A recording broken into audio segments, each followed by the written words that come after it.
Earth had been on the edge of the galactic map for less than 30 years when the fleet arrived, and in those 3 decades humanity had learned that most of the wider galaxy did not care who they were or what they wanted as long as they stayed quiet, paid attention, and never challenged the old powers that ruled the trade lanes.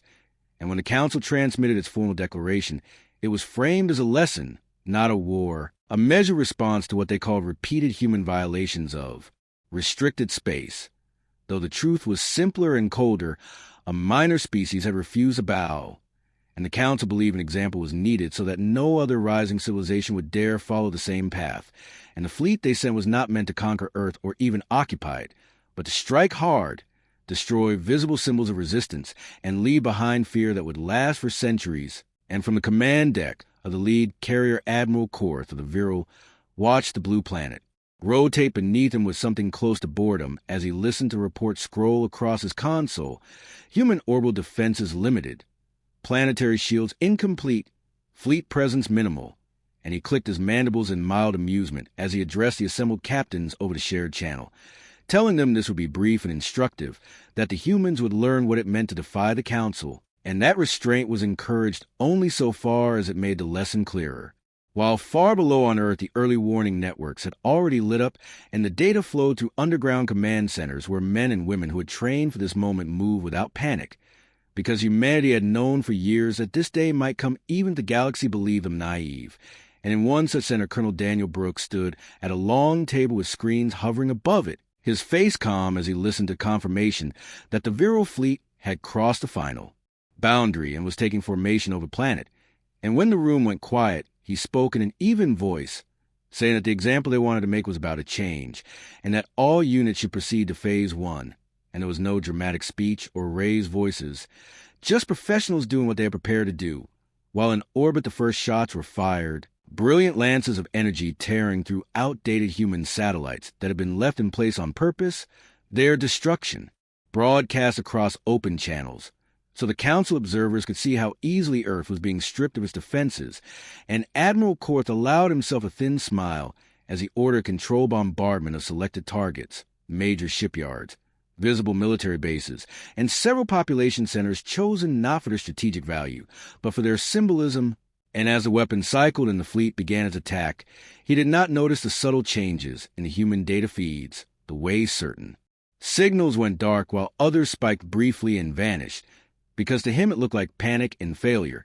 and to the Council that was watching from far away it looked like confirmation that they had been right all along, that humans were loud and stubborn but ultimately weak, and on the surface cities shook as kinetic strikes hit decoy installations built years earlier for this exact purpose, their destruction dramatic and horrifying to watch, while the real command infrastructure remained, hidden deep beneath layers of rock and shielding. And in one such bunker, President Laura Mitchell watched the impact feeds without flinching, her hands resting flat on the table, as advisors murmured updates around her. And when a young aide asked if they should send a plea for ceasefire, she shook her head and said simply that it was too late for that, because the line had already been crossed. And as the bombardment continued, the human response did not come in the form the Virell expected. There was no desperate counterfire from Earth, no chaotic launch of outdated missiles. Instead, there was silence, and that silence unsettled a few of the younger alien officers who had studied enough human history to know that it often meant something was about to happen, and one of them voiced that concern only to be dismissed by a superior who reminded him that humans lacked the technology for meaningful retaliation, and that fear often made species freeze. And it was only when the first Virell destroyer vanished without warning that the tone on the command deck began to change, because there had been no visible weapon discharge, no energy spike, just a moment where the ship existed, and the next where it did not, leaving behind a distortion in space that collapsed in on itself like a held breath released, and alarms began to sound as sensors struggled to interpret what had happened, and Admiral Korth demanded an explanation, his calm cracking for the first time as reports came. And of similar losses across the formation, ships disappearing or going dead in ways that defied known physics. And deep beneath Earth, Colonel Brooks listened to confirmations with grim satisfaction, knowing that Phase 1 had achieved its goal, not to destroy the fleet, but to confuse it, to force the attackers to realize that the example they had come to make was not unfolding as planned. And as the Virell fleet broke formation in an attempt to reestablish control, the real human weapons finally revealed themselves, not as glowing beams or massive explosions, but as precise, almost surgical removals of key systems, leaving enemy ships drifting blind and helpless. And in that moment, as the Council observers leaned forward in shock and disbelief, it became clear that the attack on Earth had not broken humanity at all. It had merely given them permission to stop hiding, and the example the galaxy thought it was making was already beginning to turn against them. As the Virell fleet struggled to understand what was happening, confusion spread faster than fear ever could, because fear required an enemy that made sense, and what they were facing did not. And on the fractured command channels, officers spoke over one another, demanding diagnostics, accusing subordinates of failure, insisting that human weapons could not simply erase ships from existence. While Admiral Korth stood rigid at the center of the storm, his confidence draining as each new report confirmed the same impossible truth, that their losses were mounting without any clear pattern or visible cause. And when he ordered a full sensor sweep across every known spectrum, the results only deepened the panic, because the data showed nothing but normal space where ships had been seconds before, as if reality itself had briefly obeyed human intent. And far below, in the deep command layers beneath Earth's crust, Colonel Brooks moved to the next phase with the same measured calm he had shown since the first alarm sounded, reminding his team that confusion was not the goal but a tool, and that the real lesson had yet to be delivered. And as encrypted orders spread across human fleets hidden far beyond the solar system, vessels that had never appeared on any alien chart began to stir, their crews already awake, already focused, because this moment had been anticipated for a generation. And while the Virell attempted to regroup, they initiated what they believed would restore dominance, a coordinated strike on Earth's power grid and communications infrastructure, convinced that crippling the planet would force surrender. But the strikes passed through layered deception fields and redundant systems designed to fail safely, causing disruptions that were dramatic on alien displays but limited in real effect. And when the expected panic broadcast did not come, when no frantic human pleas filled the channels, Admiral Korth felt something he had not experienced in his long career, the growing certainty that he was no longer in control of the battle.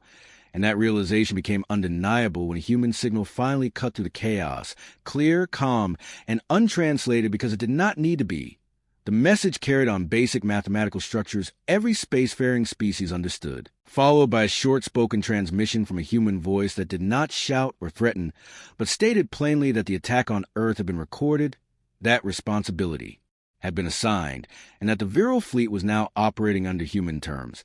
And across the alien command decks, disbelief turned to outrage, officers demanding immediate retaliation. But their weapon systems refused to respond as control locks they did not recognize spread through their networks, and one by one ships fell silent, not destroyed but captured without a single boarding action, their crews alive and restrained by systems that adapted faster than any known countermeasure. And from the council chambers, light years away, observers argued in rising alarm, some insisting this was an anomaly,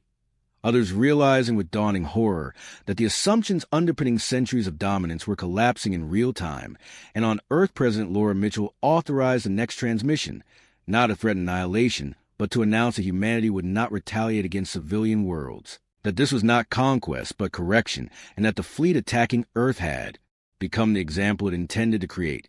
And as that message spread to a fractured Virell armada, resistance faltered completely, because the humans were not behaving like a frightened minor species or a vengeful conqueror. They were behaving like a power that had prepared for this outcome and chosen restraint as a statement. And in the silence that followed, as alien crews waited for orders that never came, the galaxy began to understand that the balance it relied on it already shifted, and that the consequences of attacking Earth were only beginning to unfold. The capture of the Virell fleet sent shockwaves far beyond the battlefield, because for the first time in recorded galactic history, a Council enforcement armada had been neutralized without a decisive exchange of fire, and as human control protocols tightened their grip, the surviving alien commanders were forced to confront the reality that their ships now answered to an intelligence architecture they could not access or override. And Admiral Korth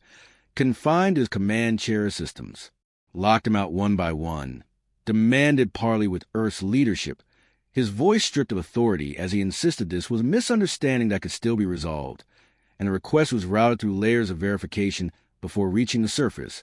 where President Laura Mitchell listened in silence before authorizing a limited response,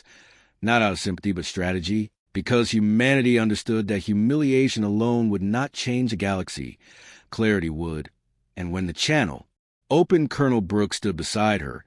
his presence a reminder that this was a military situation even if diplomacy was now possible, and Korth spoke of protocols and tradition, of the Council's right to enforce order, but Mitchell interrupted him calmly,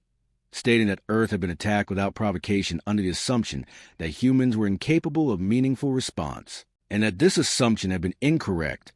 And as she spoke, the human fleets that had been waiting in the dark began to arrive, not in dramatic flashes, but in controlled, deliberate entries at the edges of known space,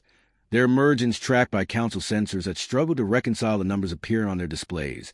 because these were not a handful of hidden ships, but entire formations operated with a level of coordination that suggested decades of development beyond what humanity had publicly demonstrated. And across alien worlds, analysts worked frantically to reassess human capability, digging through trade records and diplomatic exchanges, realizing too late that humanity's apparent weaknesses had been carefully curated, a mask worn while they learned the rules of a galaxy that underestimated them. And back in the captured fleet, Korth listened as Mitchell explained the consequences of the attack, that the ships under human control would be returned eventually, their crews unharmed, but only after full accounting was delivered to the Council and binding guarantees were made. That Earth would never again be targeted as an example, and the term itself hung in the air like an accusation, because everyone listening understood what it now meant. And as Korth protested that the Council would never accept such terms, Mitchell replied that acceptance was no longer optional, because humanity was no longer asking for recognition. It was enforcing it. And the transmission ended with a final statement that was recorded and replayed across multiple networks, that Earth had no interest in ruling the galaxy, but would no longer tolerate being ruled by fear. And in the aftermath of that declaration, the Council chambers descended into chaos, factions forming rapidly as older powers demanded retaliation, while others urged restraint, pointing out that the loss of a fleet was one thing, but provoking a war with a species that had just demonstrated this level of control could shatter the entire balance of power. And as debates raged, humanity continued its methodical response, releasing detailed data packages documenting the attack on Earth, the decoy target struck, the civilian impact minimized by design, and the precise sequence of events that followed, leaving no room for reinterpretation. And among younger species watching from the margins, a quiet realization took hold that the example meant to keep them obedient had failed, and that the galaxy they lived in was changing faster than anyone had expected. As the Council struggled to contain the political fallout, humanity moved with deliberate patience, understanding that the next phase was not about firepower but perception,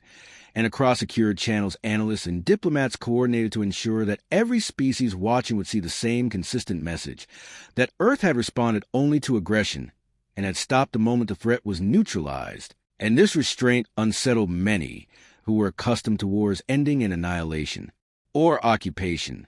because it suggested a level of confidence that did not require excess. And within the captured Virell fleet, the reality of defeat settled heavily on the crews as days passed without mistreatment or interrogation, their basic needs met by automated systems that followed humanitarian standards unfamiliar to them. And Admiral Korth, allowed limited movement within his flagship, began to observe patterns that disturbed him more than confinement ever could. Because of human control, systems were not static. They adapted in response to every attempt to probe, learning from even the smallest action, and he realized with a sinking certainty that this technology had not been rushed into service. It had been refined over long years of testing against threats far more complex than the Virell, and when he was finally summoned again to speak with Earth's representatives, the tone had shifted, not toward hostility but finality, as Colonel Brooks outlined the findings of humanity's investigation into Council enforcement practices, detailing a long history of so-called corrective strikes used to maintain dominance through fear, and he explained that Earth had studied these incidents carefully after first contact, recognizing a pattern that could not be ignored.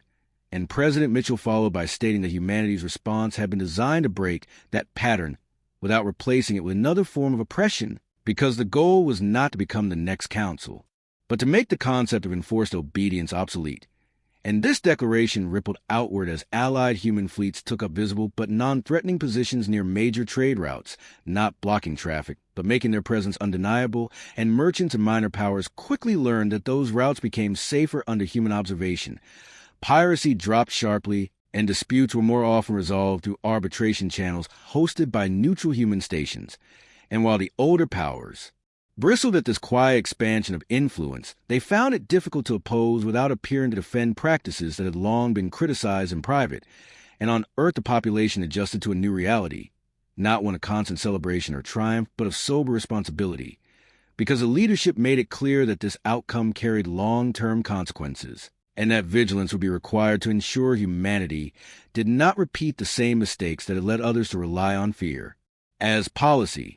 and as weeks turned into months, the Council finally reconvened with a quorum shaped by absence as much as presence, several species having withdrawn in protest or caution, and when the final report on a failed example was presented, it became impossible to deny what had happened, that a species once dismissed as loud and primitive had exposed the fragility of a system built on intimidation. And in the closing moments of that session, a single statement was entered into the official record, acknowledging Earth as a sovereign equal, and recognizing that the attack meant to make an example had instead redefined the rules of the galaxy. The formal recognition of Earth did not bring celebration across human space, so much as a tightening of focus, because the leadership understood that acknowledgement on paper did not erase centuries of habit within the older powers, and in secure rooms, planners worked through scenarios where recognition might be tested, challenged, or quietly undermined. And Colonel Brooks was among those who argued that the next move had to demonstrate consistency rather than escalation, that humanity's strength would only matter if it was predictable and bound by principles others could understand. And so when scatter reports began to surface of proxy actions along the fringes of known space, small fleets harassing trade vessels that carried human goods or operated under human arbitration agreements, the response was immediate but measured, with human patrols interposing themselves, recording every interaction, disabling aggressors without loss of life, and releasing the evidence publicly, forcing the instigators to either deny actions already seen across dozens of networks or admit that they were testing boundaries they claimed to respect. And this transparency became one of humanity's most unsettling tools, because it removed the comfort of secrecy that many powers relied upon, and Admiral Korth still held aboard his capture flagship as negotiations dragged on, observed these developments with growing clarity, realizing that the defeat of his fleet had not been the climax of the conflict, but its opening argument. And when he was eventually allowed to return to Virell space under escort, he carried with him not just the weight of failure, but a first-hand understanding of an opponent who did not need to boast or threaten.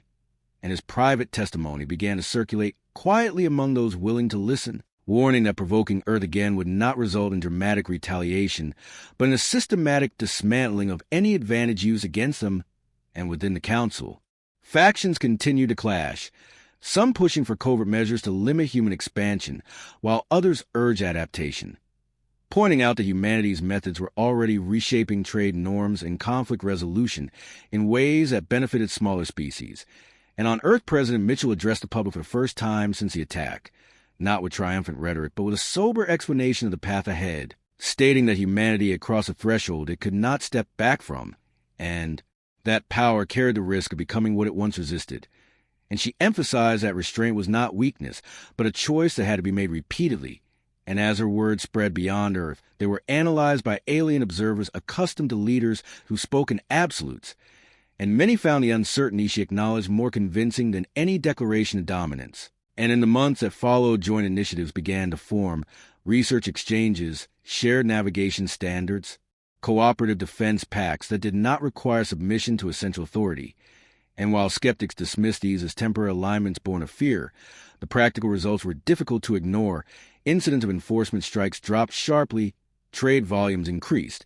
and for the first time in generations, smaller civilizations reported feeling secure enough to develop without constant oversight. And through it all, the memory of the failed example lingered, a quiet warning embedded in every strategic calculation, reminding the galaxy that Earth had not sought this role, but having been forced into it, intended to redefine what power looked like among the stars. As humanity's influence settled into the background of daily galactic life, rather than exploding across headlines, its true impact became clearer in quieter ways, through routine decisions that no longer defaulted to council intimidation, and in policy shifts that favor stability over spectacle, and this subtlety unsettled those who had thrived under the old order, because there was no single moment to rally against, no dramatic overreach to point to, only a steady erosion of fear's governing tool. And within the Virell dominion, Admiral Korth found himself reassigned from fleet command to an advisory role that many considered a polite exile. Yet his words carried unexpected weight among younger officers who had watched the recordings of the battle over Earth and recognized that survival now depended on understanding rather than dominance. And Korth spoke candidly of his mistakes, of assuming that visible weakness equaled real weakness, and of how humanity's restraint had been more devastating than annihilation, because it left no rallying cry for revenge. And while his peers dismissed him as cautious to the point of cowardice, his influence grew quietly as incidents along Virell borders declined in areas where his recommendations were followed, and elsewhere, where hardliners ignored them, losses mounted in encounters with human patrols that ended not in destruction, but in public embarrassment. And back on Earth, Colonel Brooks transitioned from operational command to strategic oversight, his role shifting toward ensuring that the systems humanity had unleashed did not begin to operate without human judgment, and he insisted on oversight layers that slowed response times slightly but preserved accountability, a decision criticized by some who argue for efficiency, but defended by those who remembered how easily tools could outgrow their intent. And President Mitchell supported this approach, even as political pressure mounted from factions who believed humanity should press its advantage. And in closed session, she reminded them that the galaxy was watching not just what Earth could do, but what it chose not to do, and that credibility once lost could not be reclaimed through force alone. And as years passed, the attack on Earth receded from immediate memory for humans, but became a reference point in alien academies and war colleges, studied not for its tactics alone, but for its aftermath, because it marked the first time an enforcement strike had backfired so completely that the concept itself was questioned, and students debated whether the example humanity had become was one of strength or restraint, often concluding that it was the inseparable combination that made it effective. And in remote systems newly contacted by human explorers, the greeting protocols emphasized mutual benefit and clear boundaries rather than hierarchy, a stark contrast to earlier council encounters. And while some species tested these boundaries cautiously, most found that cooperation brought tangible gains without hidden costs. And through these countless interactions, a new expectation formed, fragile but persistent, that power could exist without immediate exploitation. And though tensions never vanished entirely, because a galaxy shaped by centuries of fear could not be remade overnight, the shadow of Earth's response lingered as a reminder that the old methods no longer guaranteed control, and that the example meant to. Terrify had instead taught a lesson its authors never intended. The long-term consequences of Earth's response became most visible at the edges of the galaxy, where old council authority had always been weakest, and where fear had been used most casually, because in those regions the disappearance of enforcement strikes created space for local decisions that were no longer shaped by the expectation of punishment, and human envoys, often former officers or scientists rather than career diplomats, were invited to observe negotiations not as rulers, but as witnesses whose presence discouraged violence. And this role suited humanity's approach, because it allowed influence without control, and allowed mistakes to be corrected before they hardened into conflicts. And within this evolving environment, a new generation of leaders emerged across multiple species, who had grown up watching the failed example unfold, for whom Earth was not a mythic conqueror, but a practical reference, proof that defiance did not have to end in destruction if it was paired with preparation and discipline. And Admiral Korth, aging and increasingly isolated from the hardline circles of his own people, found a measure of peace in knowing that his defeat had contributed to this shift, even if his name would never be honored publicly. And in his final advisory memorandum, he wrote that the greatest error of the old council was not cruelty, but certainty, the belief that the galaxy would always behave the way it had before. And this document circulated quietly among analysts who recognized its truth long after its author faded from prominence. And on Earth, Colonel Brooks oversaw the gradual declassification of selected systems used during the defense, not revealing full capabilities, but enough to establish credibility and deter speculation. And this openness reinforced the pattern humanity had established, that it would not rely on mystery alone to maintain stability. And President Mitchell, nearing the end of her term, reflected privately on how narrowly Humanity had avoided becoming the very thing it opposed, aware that the line between deterrence and domination was thin and required constant attention. And when she addressed the General Assembly of Human-Aligned Systems for the last time, she spoke not of victory, but of vigilance, reminding them that the galaxy had changed because of a choice made under pressure, and that the same choice would need to be made again and again in smaller moments that would never make history, and beyond human. Space alien observers took note of this emphasis, because it contrasted sharply with the grand narratives they were used to, and as trade flowed and conflicts were resolved without spectacle, the memory of the attack on Earth transformed fully from a threat into a lesson, cited whenever an authority considered making an example of a lesser power, and over time the phrase itself lost its meaning, because the galaxy learned that examples could no longer be imposed without consequence, and that the one intended to terrify had instead reshaped expectations in ways that could not be undone. In the decades that followed, historians would struggle to pinpoint the exact moment when the old order truly ended, because there was no single treaty or decisive battle to mark it. Only a gradual realization that the rules everyone had assumed were permanent had quietly stopped working, and at the center of that realization sat the memory of the day Earth was attacked to make an example, a moment revisited not with awe, but with a kind of sober respect for how narrowly catastrophe had been avoided. And on Earth itself, the event became a reference taught without celebration, framed as a warning about complacency rather than a story of triumph. And children learned that humanity had not been special because it was stronger than everyone else, but because it had refused to confuse strength with entitlement. And among the stars, former council powers adapted or faded depending on their willingness to abandon fear as a default tool, while newer coalitions formed around shared standards rather than enforced obedience. And though conflict still arose, because no civilization ever escaped that entirely, they unfolded under the shared understanding that escalation carried real and unpredictable costs, and the idea of making an example of a rising species slowly disappeared from strategic doctrine, replaced by the recognition that such attempts now carried a risk no one could fully control. And in quiet moments, veterans of the first confrontation remembered how close the galaxy had come to repeating its worst habits, and how restraint had proven more disruptive than annihilation ever could. And so the legacy of that failed example endured not as a monument or warning beacon, but as an absence, the absence of fleets sent to terrify, of worlds punished to maintain order, of certainty that power alone could decide outcomes. And in that absent space open for something fragile but persistent to grow, a balance built not on who could strike hardest, but on who understood the cost of striking at all. And that was how the galaxy finally learned the lesson it had never intended to teach, that humanity had not become the example by conquering the stars, but by proving that even when attacked, it could choose a different ending and force the rest of the galaxy to reckon with that choice.